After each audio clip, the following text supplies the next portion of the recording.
Hi dear friends, welcome back to my channel. Today I will show you how to fix WhatsApp setting not working problem. Okay, first go to your Play Store, click on search bar, search WhatsApp. I need to update the apps. Go back and home screen, tap on WhatsApp, go to WhatsApp info,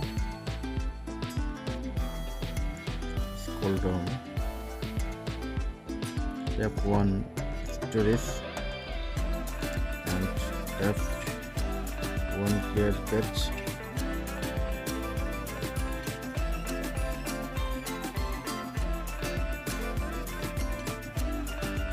Now select first step, go back and home screen, and finally your phone restart.